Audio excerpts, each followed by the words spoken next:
ሰላም አለይኩም ወራህመቱላሂ ወበረካቱ። ውድና የተከበራችሁ የኢትዮ ቤተሰቦች ሰላም ናችሁ? እንዴት ናችሁ? ከኔ ጋር ጤና፣ ስራ አልሐምዱሊላህ በጣም ሰላም ነው። ሀባይቢ ዛሬ የማቀርብላችሁ ኮንትራት ቤት ሆናችሁ ገጠር የምትሰሩ ከተማ ሽሮና በርበሬ መግዛት ለማትችሉ ልጆች የሽሮ አዘገጃጀት ነው ማለት ነው። ሀባይቢ ተከታተሉኝ። ይሄ ሁሙስ ይባላል በአረበኛ፣ ሽምብራ ይባላል በሀገራችን ማለት ነው። እንደዚህ ሁሙስ ትገዛላችሁ።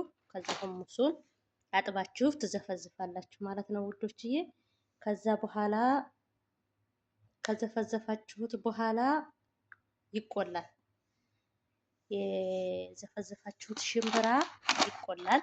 ከዛ በኋላ ገለባው እንዲለቅልን በቡልኬት እንፈጨዋለን። ቡልኬት መሸም አታጡም። ገጠር ሆናችሁ እኔ አሁን ገጠር ነው እና የምሰራው ሽሮ ምናምን ግዙልኝ ብላችሁ ሰዎችም አያውቁትም ሲጀመርም። እንደዚህ አድርጌ ግን ይሄንን ዘፈዝፍና ቆላና ከዛ በኋላ ነጭ ሽንኩርት፣ ቀይ ሽንኩርት፣ አንድ ሁለት ሀባ ቃሪያ፣ ዝንጅብል እንደገና ደግሞ በመቀጠል ኮረሪማ፣ ሮዝማኒኖ ታገኛችሁ አድርጋችሁ ትጨቀጭቁታላችሁ ማለት ነው። ያንን የተፈጨውን በቡልኬትም ሆነ በምንም የፈጫችሁትን የተቆላውን ሽምብራ አንፍሳችሁ በትሪም ሆነ በምንም ሰሃን ማለት ነው በዛ ማንፈስ ይቻላል። ያነፈሳችሁትን በዛ ትደልሱታላችሁ። ድለስ ማለት ያኔ ሽፍንፍን አርጋችሁ በትሪም ላይ ሆነ በፌስታልን ቁጥር አድርጋችሁ ማስቀመጥ ትችላላችሁ። ምክንያቱም ሽታው ምናምን እንዳይወጣ ሀገራችን እንደምንደልዘው ማለት ነው። ሞክሩት ኢንሻአላህ ያጅባችኋል ማለት ነው። ከዛ በኋላ ያን የተደለዘውን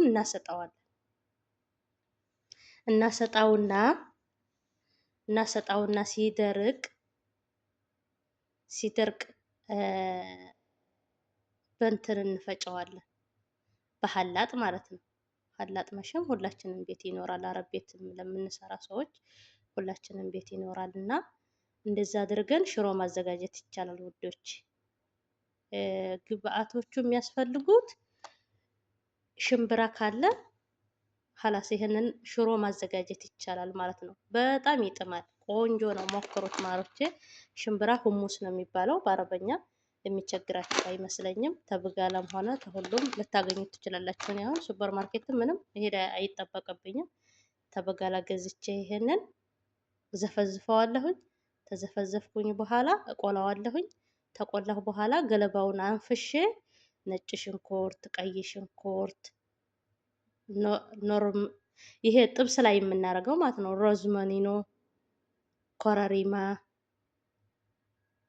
ቃሪያም ማድረግ ይቻላል። አንድ ሁለት ሀባ ማለት ነው። እንደ በርበሬ እንዲጠቅመን ማለት ነው። ያኔ በርበሬ ሽሮ ውስጥ ይደረጋል መቼም አገራችን ያው በርበሬ ቀይ እንዲሆን ሽሮ በርበሬን እንጠቀማለን አይደል? ያኔ ይሄም እንደ ሚጥሚጣ ወይንም እንደ በርበሬ ይቆጠራል ማለት ነው። ቃሪያም አያስፈልግም። ዞሮም ያው ግን ማረግ ከፈለጋችሁ ነው የኔ አባባል ማለት ነው ውዶችዬዋ። እና በእንደዚህ አይነት መልኩ ማዘጋጀት ይቻላል ማለት ነው ውዶቼ።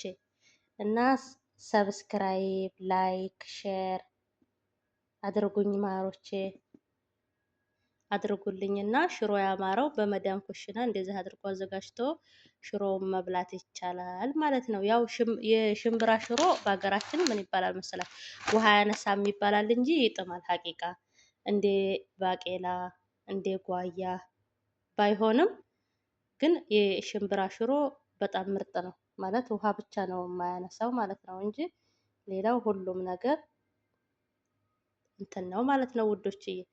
እና ይሄን ቪዲዮዬን ለሁሉም እንዲደርሳቸው ኮንትራት ቤት ለሚሰሩ ሽሮ ለማያገኙ ገጠር ለሚሰሩ እህቶቻችን አድርሱላቸው ሀባይቢ። እኔንም አበረታቱኝ። እህታችሁ ነኝ እንደናንተው የመዲያም ቅመም። ላይክ፣ ሼር፣ ኮሜንት ጻፉልኝ።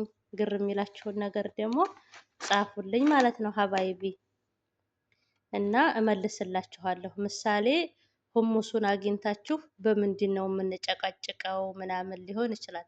ግን ይሄ ነጭ ሽንኩርት የምንወቅጥበት አለ አይደለም? ነጭ ሽንኩርት እኮ የምንወቅጥበት እኮ አለ ውዶችዬ። በሱ መጨቅጨቅ ይቻላል። በሱ ነው የሚጨቀጨቀው። ሲጀመር እንደዛ ነው የሚደረገው ማለት ነው። በሱ አሁን ነጭ ሽንኩርት ምናምን የምንወቅጥባቸው እነዚህ ትንንሾቹ መቆጫዎች እኮ አሉ ማለት ነው። በእነሱ ድቅቅ አርጋችሁ ጭቅጭቅ ታረጋችሁት በኋላ በደንብ ማድረቅ ነው። በሀላጥ ልትፈጩ ስትሉ ግን በደንብ መድረቅ ያስፈልገዋል። እና በመዳም ቤት ምርጥ ሽሮ አዘጋጅታችሁ እንደገና ደግሞ ስለ እንጀራ አገጋገር እነግራችኋለሁ ኢንሻአላህ። እንግዲህ ወጡንስ አገኘን እንጀራው ልትሉ ትችላላችሁ እና ማለት ነው ውዶች። እና ይሄን ይመስላል የዛሬ ቪዲዮዋችን ሀባይቢ።